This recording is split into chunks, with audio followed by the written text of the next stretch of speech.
Hi everyone, we'll just give it a couple more minutes for more people to join and then we'll get started.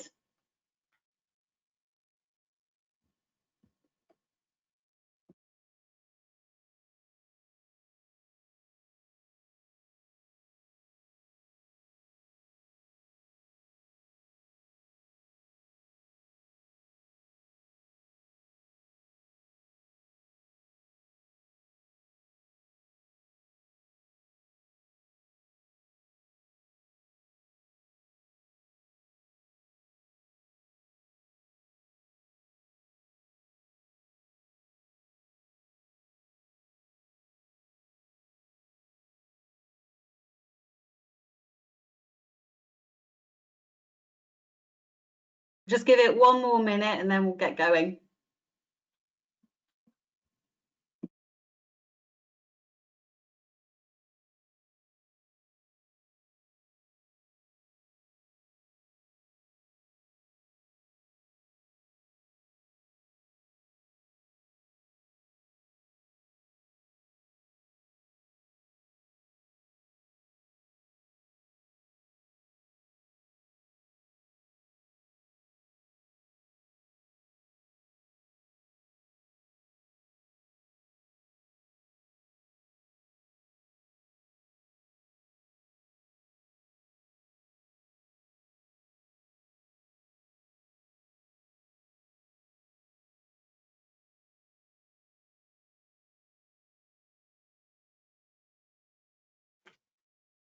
Okay, it's been a couple of minutes, we'll get started. So welcome everyone to our second session in the Channel Insight series. I'm Claudia Hebden, EMEA Channel Director at Keysight for Network Visibility and Testing, formerly ICSIA. If you have any questions throughout the session, please use the chat window and we'll get to them at the end of the session. And if we run out of time, we'll obviously get back to you afterwards. On that, I will hand over to Anderson Pereira, one of our EMEA Channel SCs. So over to you, Anderson. Thank you, Claudia. Good morning, good afternoon. My name is Anderson, and the Channel Solutions Engineer for EMEA. And for the two-day sections, we're gonna be talking how Keysight can help you to keep your security in an encrypted world. So for the 2 days agenda, we're gonna be talking about the encryption explosion that is something that we keep growing around the world. We're gonna also expose some challenges that the encrypted traffic can bring to your customers. And we're gonna present some solutions from Keysight to decrypt this traffic. We're gonna talk about the Active SSL and present some use cases designs for the solution. At the end, we finish with a small demonstration of the product and a brief from our roadmap. Okay, so let's start with this report from Fortinet. It's not new, but it's very relevant to the solution that we'll be presenting today. As you can see, this report is dated on 17, and on this date, more than 70% of the traffic were already encrypted, with a huge increase on based on the past studies. So, but not only is the most of the traffic from internet now encrypted, but also over half of all malwares is also encrypted. If a customer is spending money on tools to secure their environment, then those tools needs the ability to see what is actually passing through your network, right? So let's talk about another problem that some customers may face is the TLS 1.3. Actually, it's a good solution, but it brings some concerns also to deployment, the current of deployments in your network. So the famous TLS 1.3 is in place, and it's pushing many of the customers and also manufacturers to update their systems And it looks simple, right? Talking like that, it seems really simple. But let's point this. The cryptography method is with time become breakable, and the standards have to enhance to keep you ahead of this ability to break the encryption. In the TLS 1.2, informal keys were introduced to provide you a perfect forward secrecy, right? It's algorithm. And on the TLS 1.3, they have become mandatory. So it means that every single session should have this new standard. This represents a drastic change from the past, where you could use static keys and decrypt the traffic key passively. But what is perfect forward secrets exactly? This means that a new key is generated for every single TLS session. So even if the key is compromised, it's only valid for that specific session, not for any other future sessions.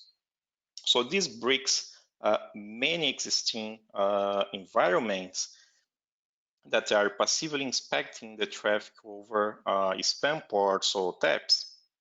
Now, instead of a tap, this encrypted traffic must be inline to the network, right? So using bypass suites, for instance, with the decryption taking place as a transparent proxy. So you should be looking like that, right? This new topology. So can you see how this impacts your actual design? So pushing the customers to reinvest in the past tools that was already acquired to sit as an inline passive tool for monitoring. So this is a very drastic change to the environment now.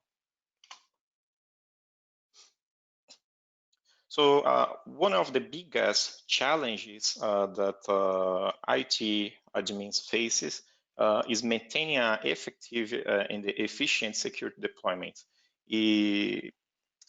After that is to reduce the expense of doing that, right? So things like network outage caused by inline devices, by encryption data, and increasing attacks can simply overwhelm your resources and budget easily. So for instance, in this case, even a single hour of network downtime can cost over 100K to the customer. Also, the average security team has to deal with over 170K security alerts every single week. That's very time consuming and expensive also. It's impossible to chase down these security alerts, right? In addition, the rise of encryption for everything from email traffic, from simple chat, to also malware downloads, that's another expensive challenge for the security administrators.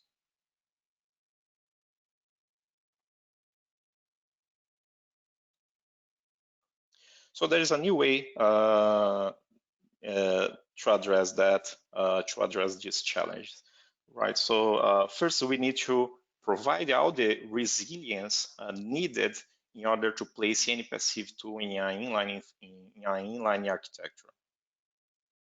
When you are designing a security deployment, you can just keep adding more and more devices to your operational network. You really have to think about how you are going to engineer and guarantee that there is no single point of failure. And basically, the deployment is self-healing, right?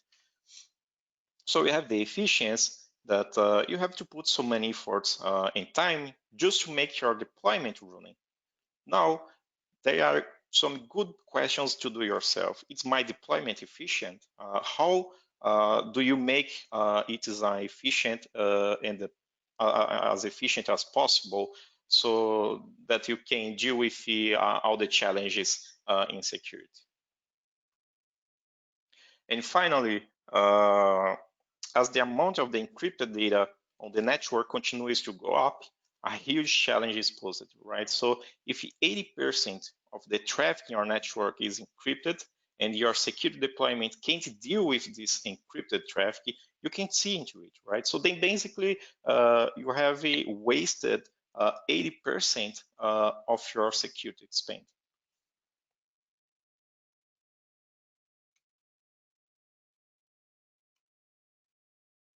So this is just one more highlight on the encryption growth. So the amount of the encrypted data in the encrypted traffic is rising very quickly, and the percentage of the encrypted traffic is going up at the same time. The total volume of the traffic is going up as well. So you'll not stop, right?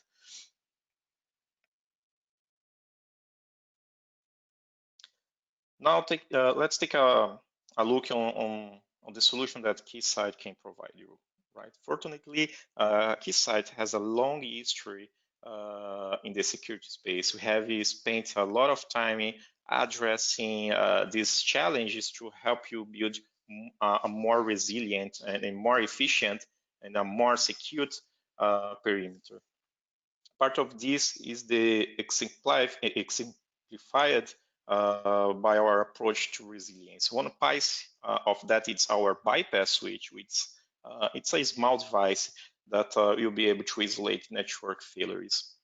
I will not go deep on the bypass. It's not part of this presentation today, but if you would like to learn more about the bypass, just message us and we can arrange a session to explain about the bypass and the other products for resilience.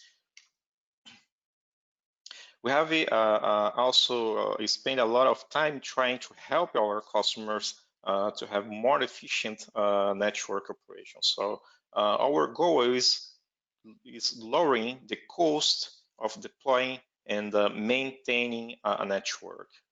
So in this case, we have products like Threat Armor, which reduce the alert fatigue from all those security alerts being generated, right? So just with a small solution, we can make the IP reputation over billions of IPs. And the ease and the use many things of the Vision 1 and Vision X that will be presented here, our packet brokers. You can say that it's really it's so easy to deploy, it's so easy to maintain that it turns your setup operation of plug and play, right? And lastly, one of the ways to enhance our Vision 1 and Vision X NPBs by using it is an inline decryption solution, right? So now you can offload the TLS decryption from your security tools and put it on a single packet broker. What means that you are reducing load, you are reducing processor expand on your tools, and you are taking this into the packet broker as a dedicated solution to do that.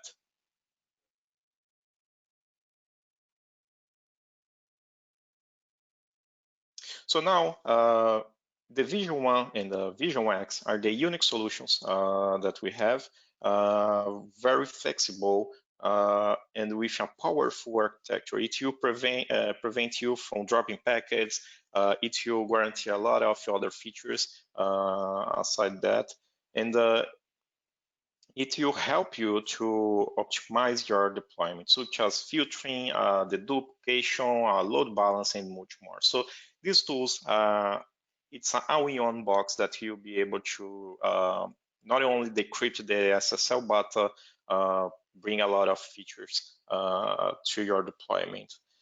This piece all that features with a simple model, you can decrypt the traffic, right? And deploy this in different scenarios like forward and reverse proxy, generate net flow with the most relevant tags for your security setup, and etc. right? And at the end, of course, we're going to be reducing also the OPEX with a very, very simple and intuitive GUI that dispense any kind of specific training or professional training, and etc.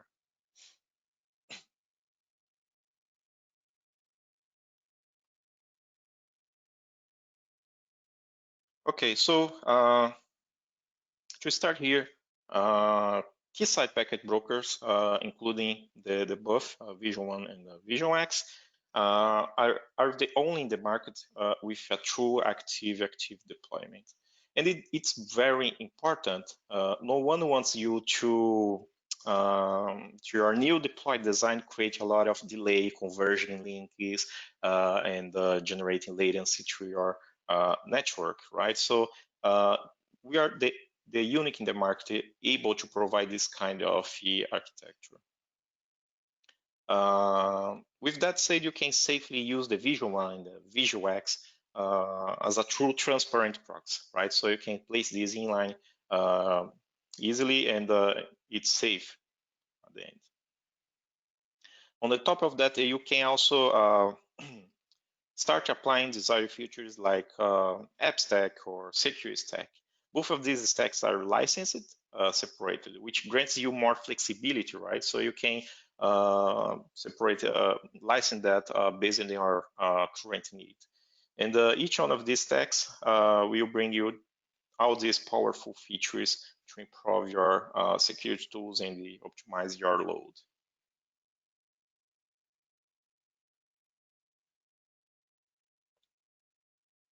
So let's take a look on the security stack.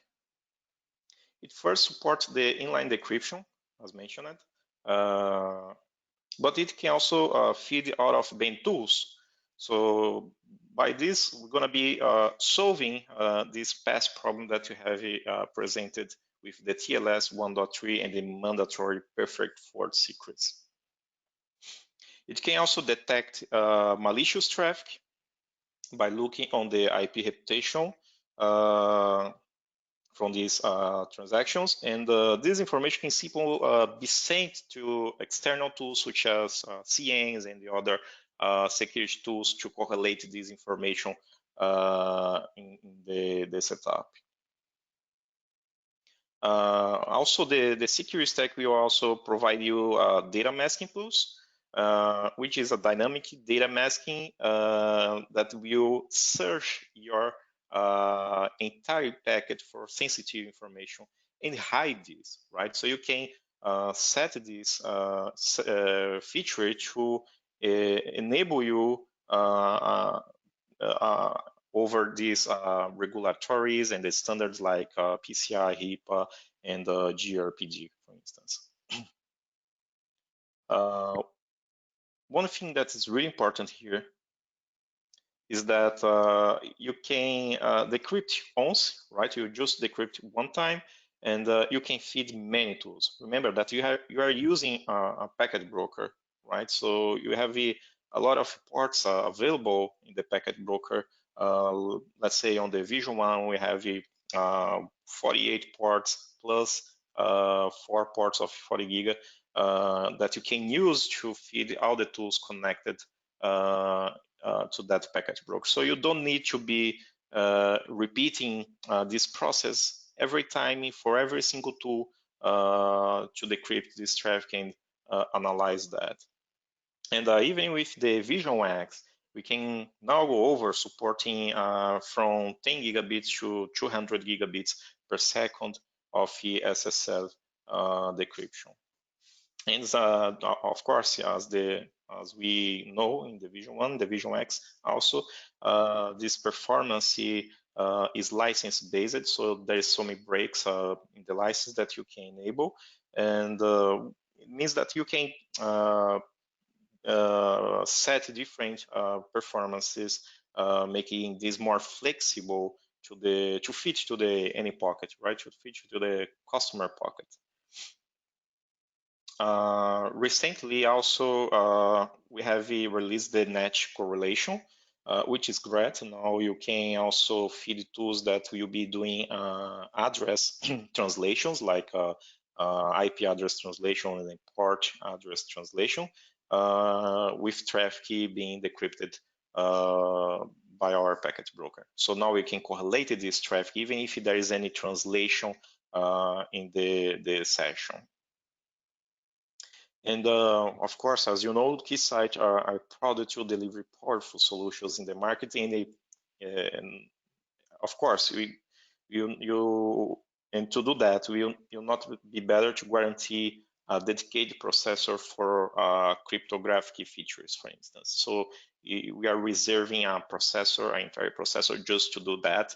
So you won't have a performance decrease because you are sharing resources with other features that you would like to use in the packet broker.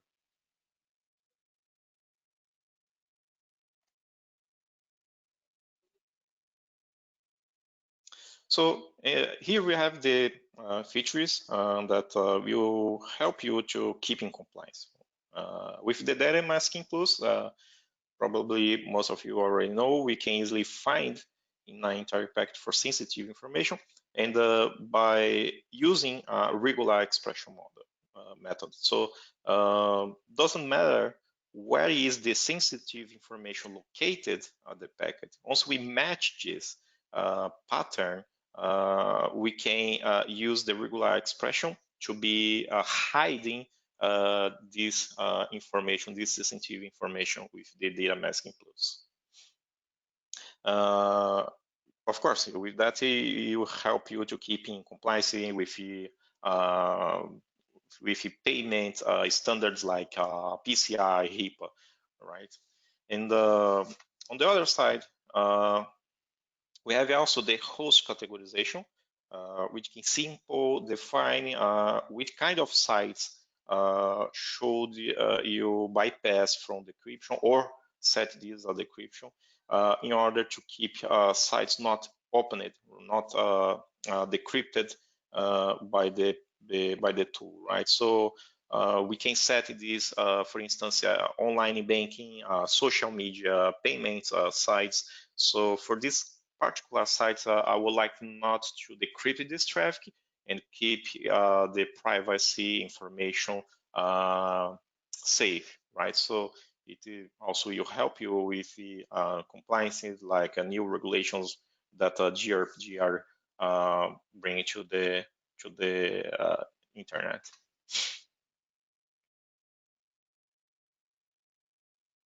And as you can see here, the drill down on our EasyGeek in so many seconds brings you this simple dashboard with real-time statistics.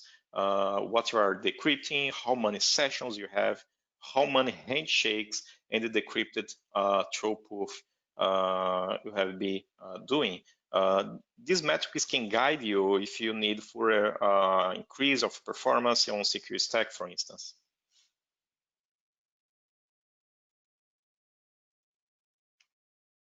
And now let's take a look how this works. This is a very small animation. So basically, we have the setup as inline now. We have the internet on one side. We have the switch on other side. And we are placing the bypass switch in the middle, which will be redirecting this traffic to our package broker, which can be the Vision 1 or Vision X. Right. So basically, the Vision 1 and Vision X will support the Active SSL feature. But to do that, they need to carry a model, a hardware model that it's called on the Vision 1 macro model and the Vision X application model, but it's just the name of the model.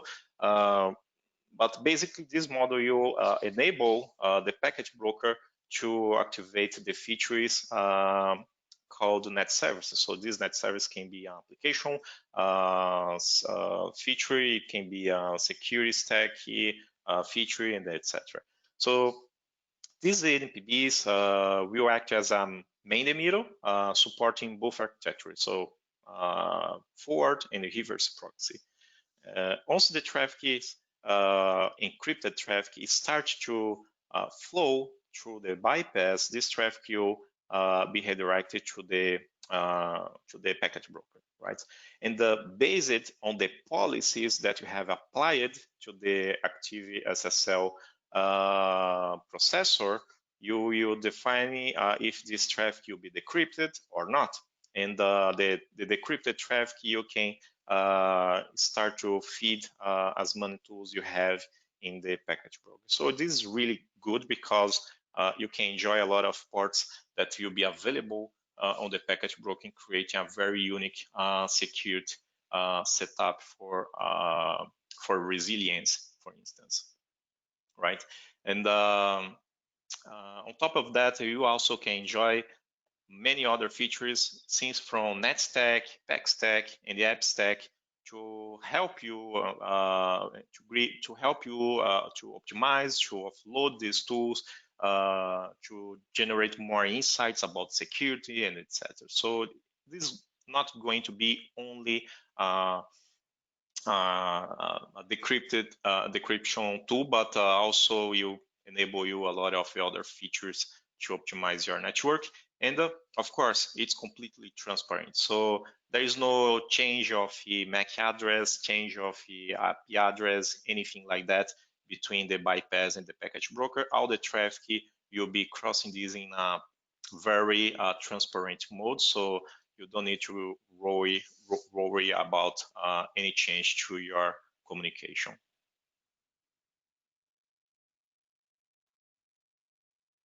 So talking about forward and reverse proxy, as you can see, the setup is basically the same, right? So there is not so much different. The difference between the both scenarios is that for the forward proxy, you would like to be inspecting the internal users accessing to the internet. So in that case, you have to place the NPBs in the middle of this communication between your internal users and the internet access.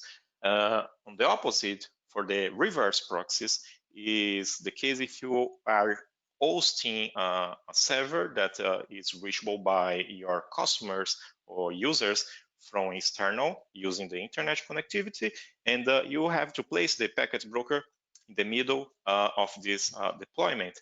But it doesn't mean that your setup will be limited to a single deployment. You can even use in the both scenarios at the same time. You can deploy your package broker to monitor your users in a forward proxy mode, and you can also deploy at the same time to monitor your server's access. So it's basically the location you install the package broker, and it doesn't have nothing to do with the configuration, etc. So we're gonna be supporting both scenarios in this case, even at the same time. And here we have the NAT correlation, which is really good because it was released back in May, I think. And basically, it allows you to correlate the traffic when there is any change between the IP address and the port address in the network. For instance, you are using a firewall, a next generation firewall, or something like that, that will be routing your traffic between the internet and local users, local network. So with that, we can also feed these tools to allow these tools to receive this traffic already decrypted. Even if there is any change to the addressing, we're gonna be correlating that. So by doing this, we can easily apply which local client address and client ports we are expecting to be correlated. So with that, we can make sure that we are putting the traffic on the right track, on the right flow, on the right bypass, for instance.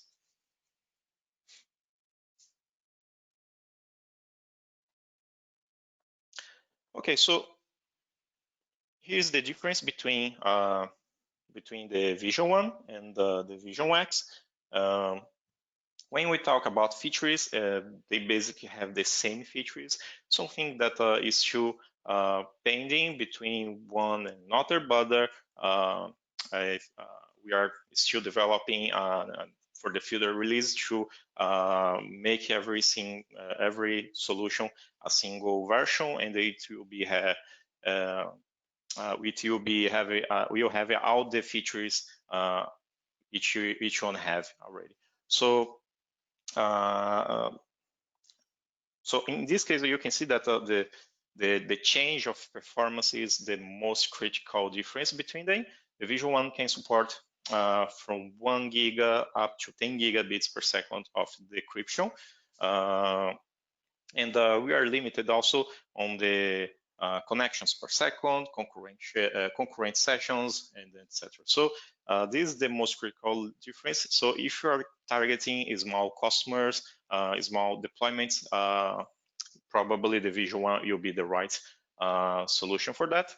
And if you are targeting bigger deployments with a high load, of course, you need to target on the Vision X, which can go much more higher in performance.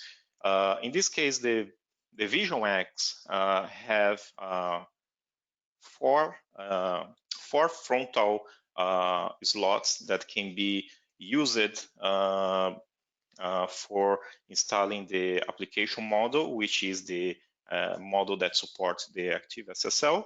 So it can support up to 4 active SSL models, and each one of these models have 2 processors, right? So each processor will enable you up to 25 gigabits per second, right? So with some every processor here, we can reach up to 200 gigabits per second of the throughput in total, right? So this is only for the decryption, right? It's not about the capacity of all the chassis, etc. Only about the SSL throughput.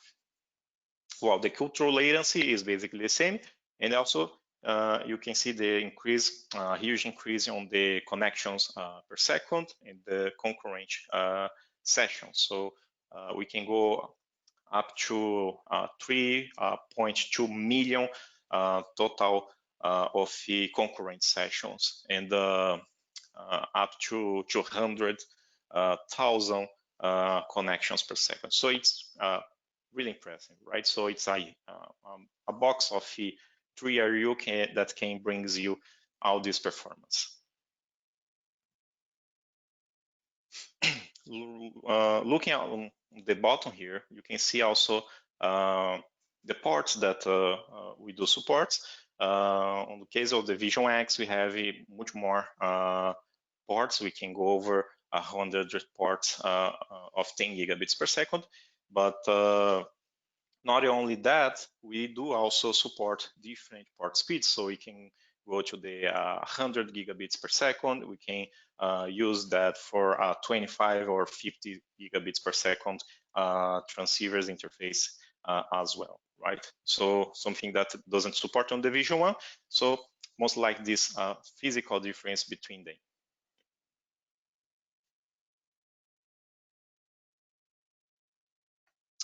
So this is the application model, right? So it basically is the processor. It have 2 processors of 20 gigabits per second per model, and 4 ports, 4 slots for transceivers that can support the multi-speeds like 10, 25, 40, 50, and 100 gigabits per second. So it's basically a TSP28 port that you can change the configuration, and using a breakout cable can generate you the ports that switch between these port speeds, different port speeds.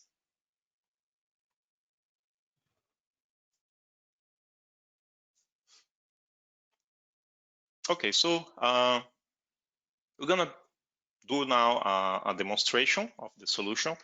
So basically, what we have here is the Vision One setup.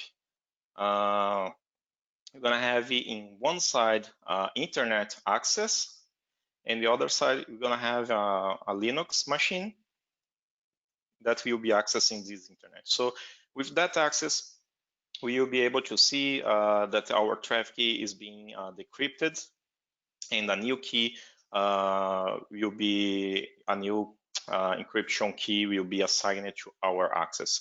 So basically, is that the setup, and then we go over some settings, some configuration on the solution.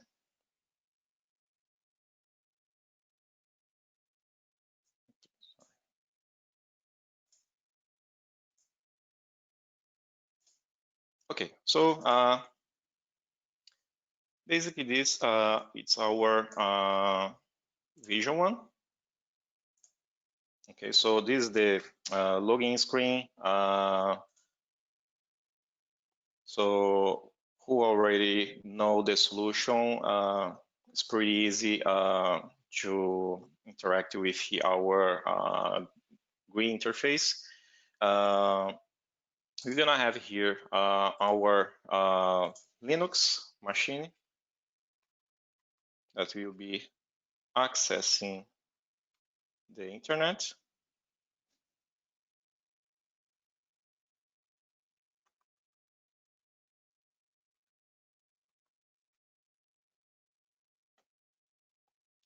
With some traffic load to generate some statistics. Okay.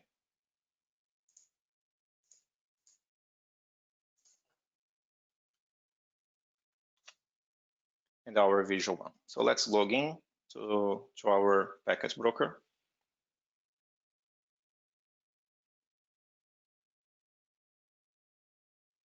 So as part of the solution to enable the inline active SSL, we need also a license that will grant you access to this tab, right? So all the configuration that we will be doing will be on this tab, this inline configuration. So let's click something here before we start.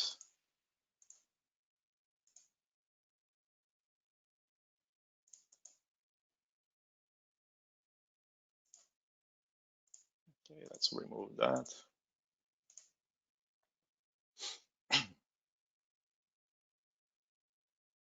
Okay, so basically the setup is very easy. So once you have installed the model, you have to create the net services and the bypass to apply this configuration, right? So right here we have the bypass, which is connected to our internet side, and on the other side we have our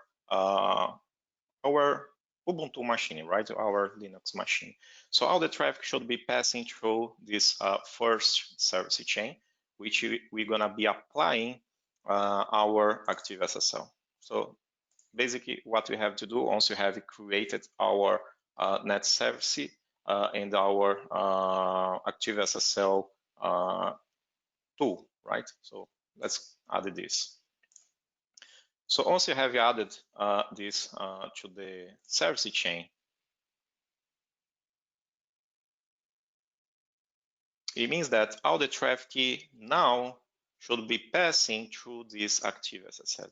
One thing that you should note here is that once you have enable the active SSL, it will create some virtual loopback ports that will create this kind of bypass. So you see that the description and the icon between them are different. So if you take a look on that, so it's basically a bypass that it's a icon, a port that is coming directly from our active SSL model. So it's not a physical port, so you cannot change that.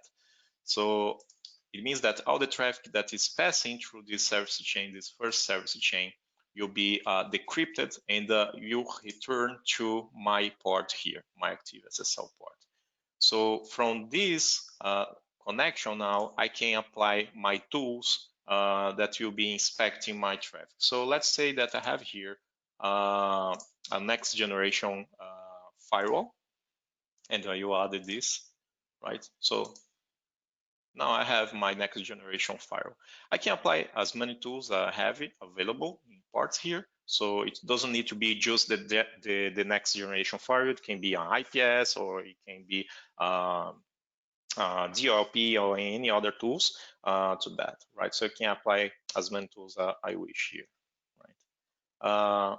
Once you have created this setup, we can go to the Active SSL service. So right click on this and launch Active SSL.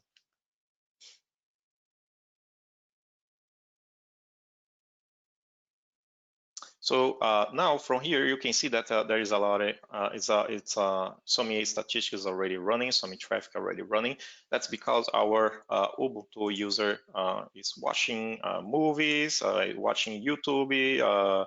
It's also accessing news portals like MSN, Bloomberg, and online banking.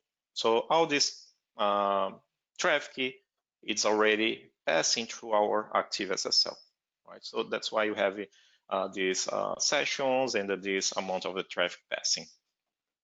So this statistic, as you can see, it's real-time updated. So it can give you some good insights on how healthy is your network right now. And right here, you can see that we have some options to change the configuration. So right here, if you add more profile, and you can add more profile as wish, these settings will allow you to each profile carry configurations like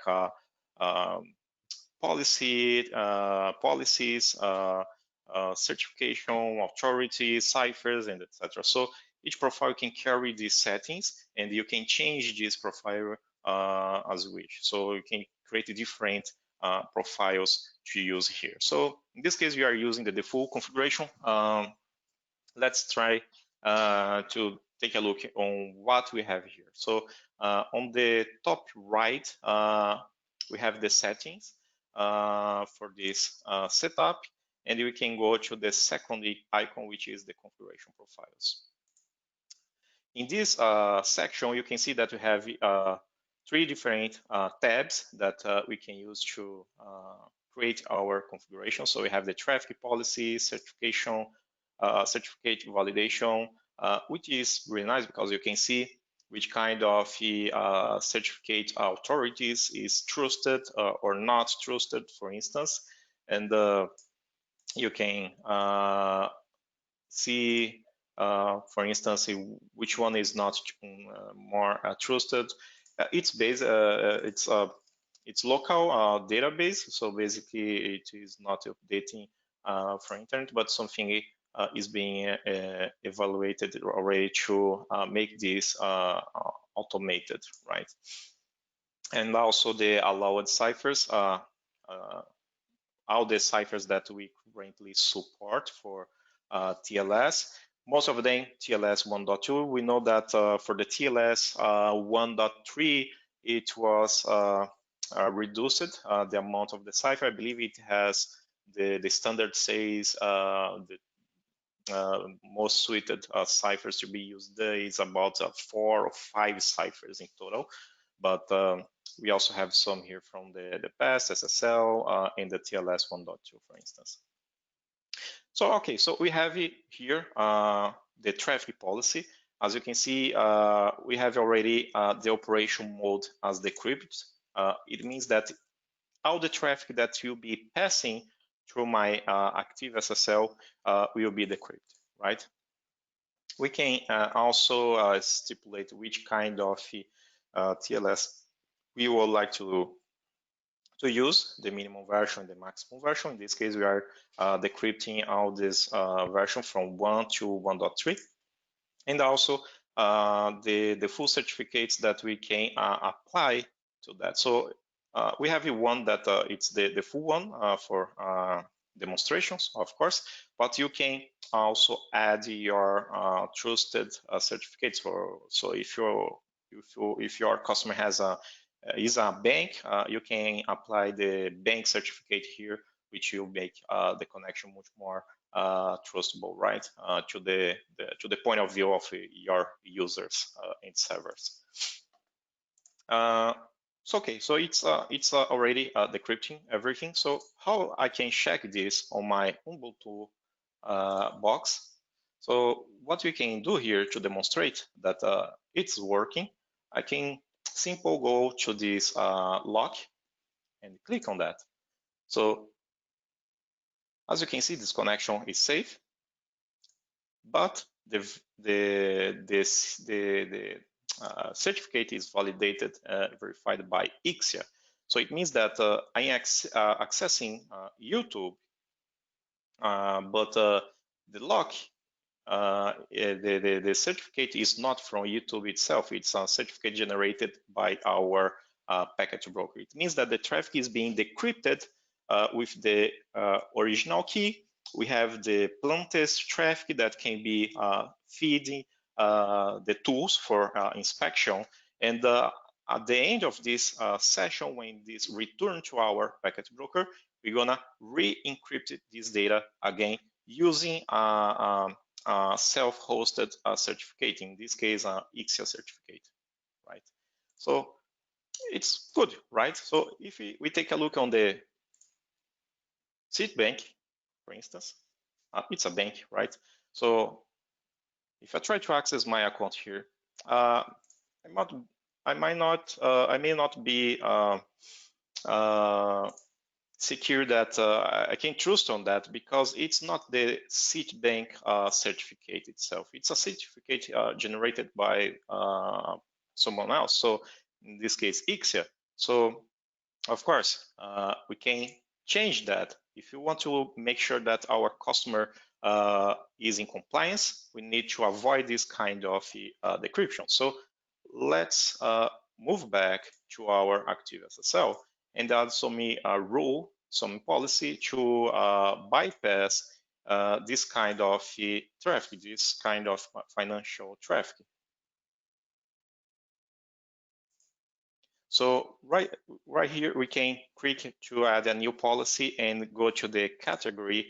And you see we have different sections here to make your life easier. But the most common will be related to privacy for financial and data services, of course. Maybe email, general email, online book range, personal, and etc. You can also avoid to decrypt social networking like Facebook or Pinterest and etc. Let's add these two, financial and social, for instance. What I want to do in this case is not to decrypt this kind of data, right? So let's move this action to control. Control means that it will be bypassing this information. So these certificates, this session will not be decrypted, right? And let's save. So we have now the configuration applied, and of course we need to commit this configuration, this new configuration. Okay, so now it's applied. Let's move back to our box, to our Ubuntu. I will close that because I'm pretty sure that some cookies that will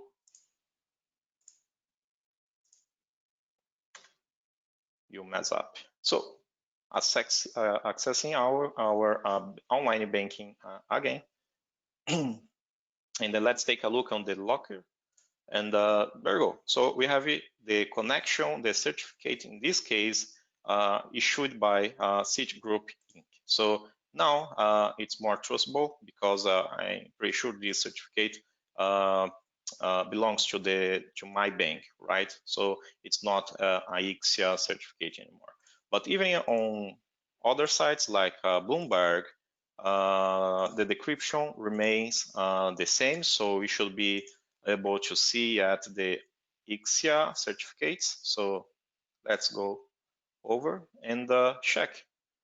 Yeah, that's still ICSIA certificate. So it means that I am only bypassing online banking and social media, right? So if I try to access, let's say, Twitter, it's a social media, right? So let's take a look which kind of certificate here is here. Oh, it's not.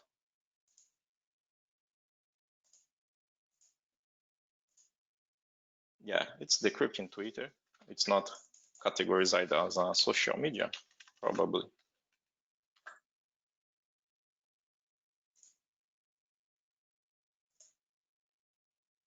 Oh, something went wrong here. So let's see what is happening.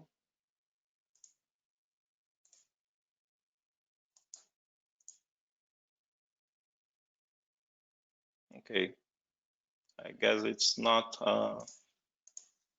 here. Yeah, Facebook and Twitter is not listed here. So let's try Instagram, for instance. Let's go back to our Ubuntu and check Instagram.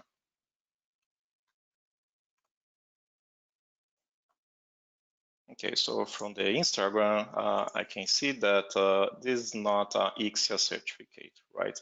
So how I do bypass other social media? So probably it's not listed in social networking, probably because it has a different section. Let's take a look. There we go. So we have Facebook here. We can select applications that reside inside Facebook, or just select everything from Facebook.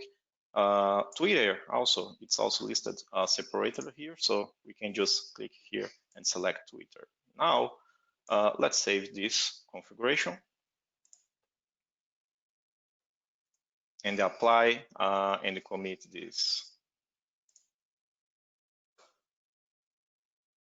Move back to our user and try to access again Twitter, and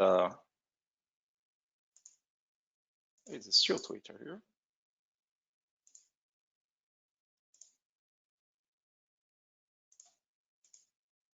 Yeah, for some reason it's still not bypassing the Twitter. Maybe posting. Yeah, probably because it's a sub-application from Twitter. So the action of following someone to send an email to posting, it will probably bypassing, but not exactly the main page, the welcome page. Let's try to take a look on the Facebook if you have it changed. Yeah, that's still ICSIA certificate. Yeah, probably when you log into that, it will probably bypass this information, so it has sensitive information. Okay, so moving back to the Active SSL, as mentioned before, we can also now add the address and the ports translations by here. Fortunately, I do not have layer 3 firewall or some device that change the address of ports to test, but it's basically that what we need to set. So we need to say that my current local network is 192.168, let's say 1.0, and apply this new network, right? So with that, we will be able to correlate all my internal network with the external access, and they still be able to decrypt this traffic, okay?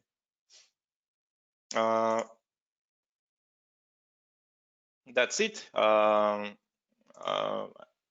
think that's all from our part.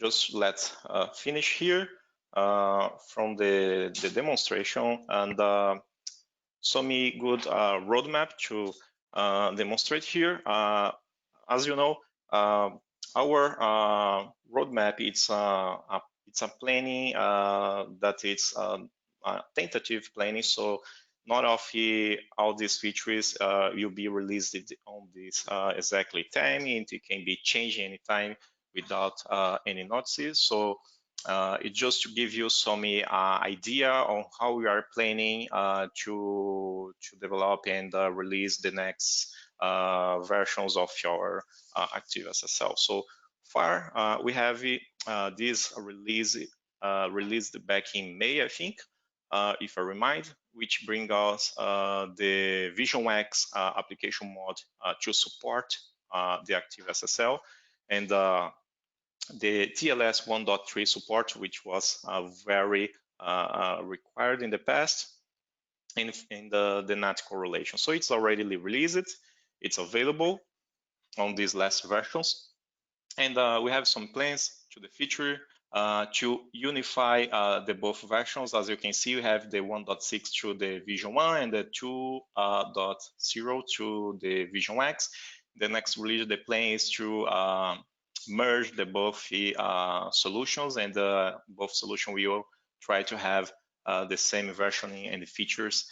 Also, always working to improve the concurrent connections and connections per second performance that we do have, right? There's so many good features that I will not pass over all these features, but we are still working to have HESM integration, online certification support to correlate the authorities, HECS updates for host categorization, which is basically check the category of your accessed sites, and many more features that you'll be planned for the future releases. Also, sorry, and also then for the Vision 1, which doesn't yet support natively the mode segment, is still an ongoing project that we would like to apply. It's already supported on the Vision X, and in the near future to the Vision 1. It doesn't mean that we cannot monitor multiple segments with the Vision 1. Is still possible, but it requires some work, some configuration to make this setup available on the Vision 1, right? And for the planning, also that it's on the roadmap, we plan to have the inline for TLS 1.30 as RTT, which is really important also. And the session logs via metadata that can be used to integrate with your other tools, third-party tools to your security setup. Okay, that's all. So basically, in this session, what we have learned is that Vision 1 and Vision X, it's all-in-one platforms that will allow you to handle all inline decryption, so offloading your tools and optimizing your deployment. Please, any questions? I have a few minutes, I guess.